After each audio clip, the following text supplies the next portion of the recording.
We're going to the Great Northern Bushcraft Conference in Edale. We're not a bushcraft channel, so it'd be interesting to see how we fit in there.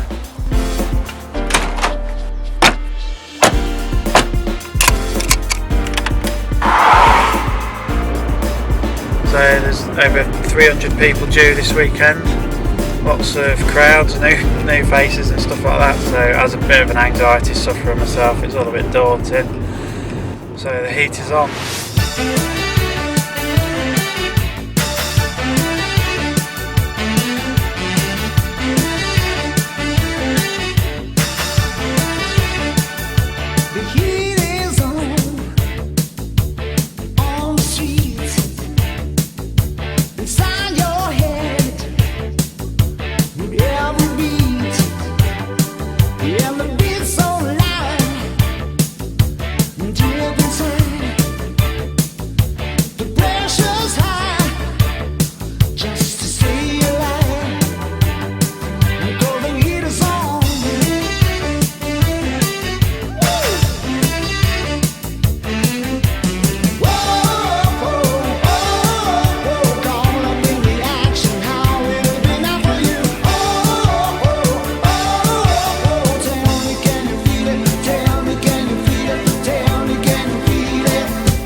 Right, we're all set up now.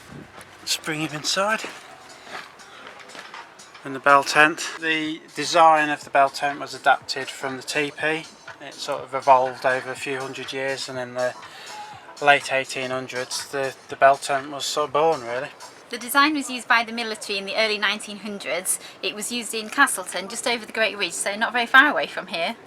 So we've got some vintage lanterns with us today as well. We've got a 1970s silver Vaporlux. You actually had to save the tokens into the cigarette packets to claim one of these. And then that's an ex-military lantern, early 80s, that they used. The British Army used them from 1939 all the way up to 2010 when the contract ended and they started switching over to battery lanterns. This one as well, because two isn't enough. It's early 1950s Vaporlux again, made in Halifax, England. Bit of a rare one. So these three together should provide plenty of light tonight. We also have these vintage suitcases. These were issued to children in the World War II, where the children were shipped out from the cities into the countryside. So the children evacuees used these ones. Yeah, nearly 80 years old, those. Nearly 80 years old. We've got another big one over here as well. Yeah, you got to have a big one. You've got to have a big one. So I've got our clothes in that, haven't we? So on outside we've got a 1967 Medina Conquest tarp for a bit of a canopy. These were made for Van Gogh to use as the Force 10. Van Gogh contracted the work out, so Medina made the early Van Gogh Force 10s from 1967 to 1970 and rebranded them as Van Gogh Force 10s. But this is branded as Medina Conquest, so we butchered it and used it as a canopy.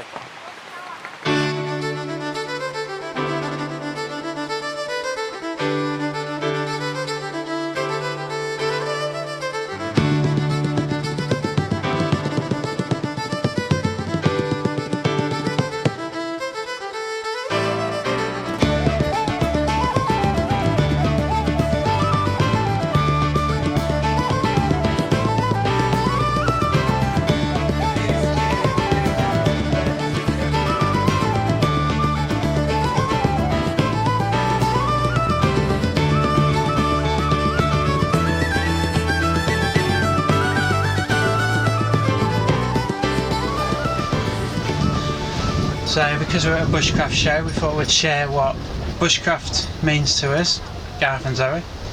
So bushcraft obviously includes a wide range of skills like shelter building, fire starting, cooking with fire, plant identification, sourcing water and purifying it. Yeah, for 1 minute we don't think bushcraft should be sort of limited to in the woods. It's wilderness skills, which is essentially bushcraft, covers a whole sort of range of environments and using your natural resources to help you out in that respect. Yeah, and learning to read your environment, isn't it? Like looking for where the water might be coming from and learning to read the landscape helps a lot.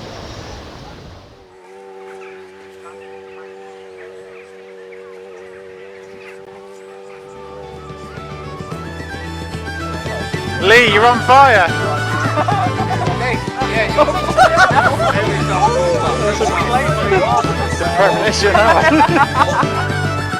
So here's the tent all lit up for the night. Got the lanterns up, candles on. Looking all bright and beautiful and romantic, as a lot of people are calling it.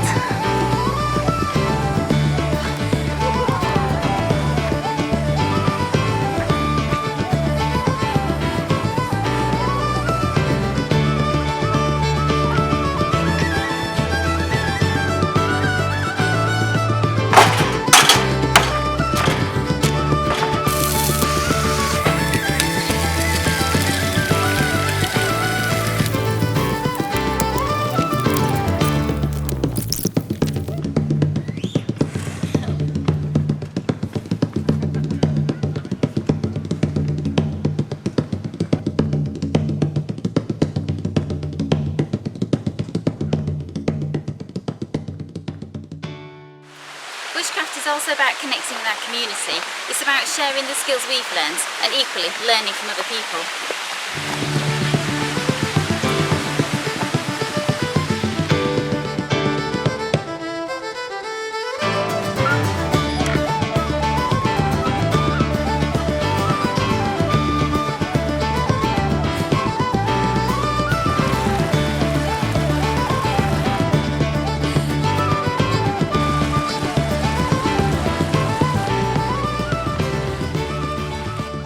Bushcraft to us is one of those things that takes us out of our comfort zones quite a bit. I mean, we've been on camps where it's been really windy, it's getting dark, the weather's been really bad, and you kind of have to learn. It's probably the best lesson for us, sort of putting us in at the deep end, and sort of I find that's where we get the most experience, is actually being out there. And I mean, some of our camps, what we do, we could actually die if we messed up, but it's quite a buzz when you get back off a camp and you just realise what you've done. It's like, wow.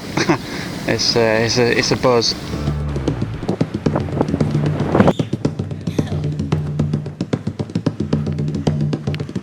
Right, tell us if you think this looks like the alien from the film Aliens.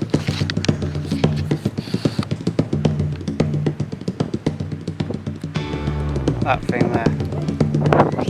So freaky. Oh, there's a beach.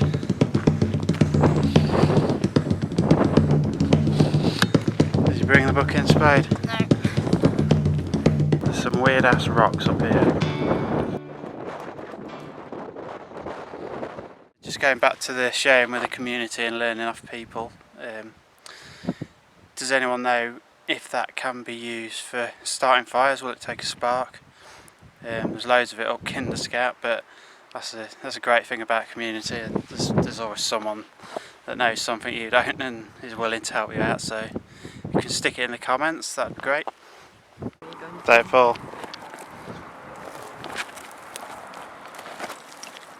So we're sat here in the ponchos. We've had a bit of a rainstorm pass through, so these things are ace just to sit down on, or sit down in the little one-man tent basically. Quite a few people ask us about these when we're out and about. We'll put a link in the description if anyone wants to get hold of them. They're almost like those, what's those little shelters called? Like a boffy shelter, is it? Yeah. Yeah, but decent colours, not bright orange. Yeah. I didn't do that for the camera, it's steep. I know, I nearly slipped on that bit. Chew Wrigley's Extra. So one of the things we have learnt since being sort of into wild camping, sort of wilderness skills and things like that, is putting the the skills into practical real life camps and stuff is far more beneficial to us than just sort of learning something from a textbook. So I don't want to be the sort of person that, well, neither does Zoe, where you have all this skill set, you know everything word for word and all down to the fine detail, and you put them out in the wilderness, you could end up dying from hypothermia because you've misread the weather, if you know what I'm saying. I don't want to, I'm not one for learning textbook skills and having no practical skills. I'd sooner be out there in the hills or in the woods, on the beach, honing my skills that way, actually getting some practical use out of them, and see being out in the wilderness, learning the skills and practicing the way to go. I think you're gonna live a lot longer using a bit of common sense and actually gaining real life experience. We're not going to sit in the woods every camp lighting birch bark, because that's not going to evolve our skills. Being outdoors, I'd rather be in 6 foot snow and things going wrong, because you learn from your mistakes, don't you? And we've made plenty of mistakes along the way, and I like to think we've learnt from them.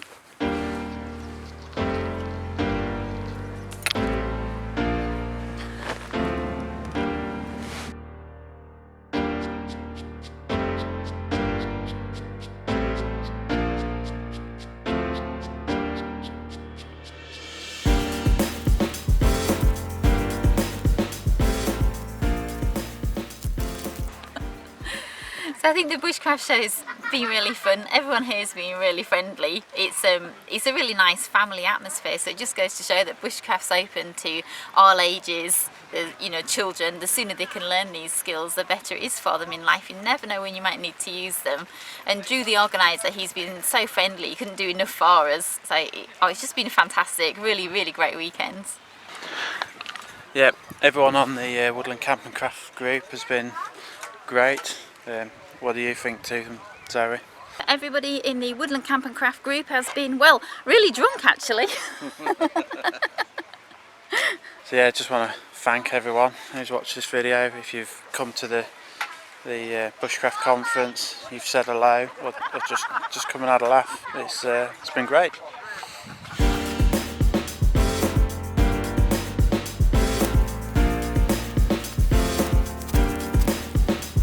Right, about all packed up now. It's been a wicked weekend. Thank you again to the organisers, Drew and Lenny, on a spot on job. We met some really great, interesting people, haven't we? And we tried some new drinks, especially some new vodka. Yeah, we met some Irish dudes and they've given us some cool vodkas. One thing we have learnt this weekend is how to make Skittle flavoured vodka. So I'll definitely be doing that. But as always, thanks for watching.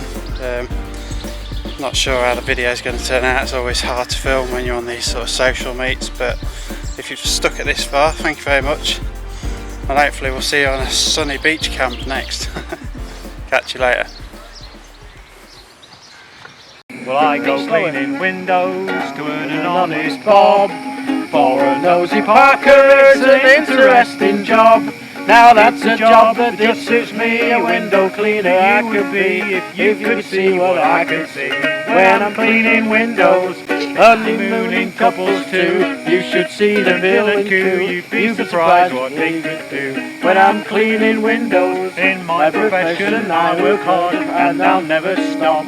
I'm climbing ladder till I get right to the top. They're blushing bright, she looks divine, the bridegroom he is doing fine. I'd rather have his job than mine when I'm cleaning windows.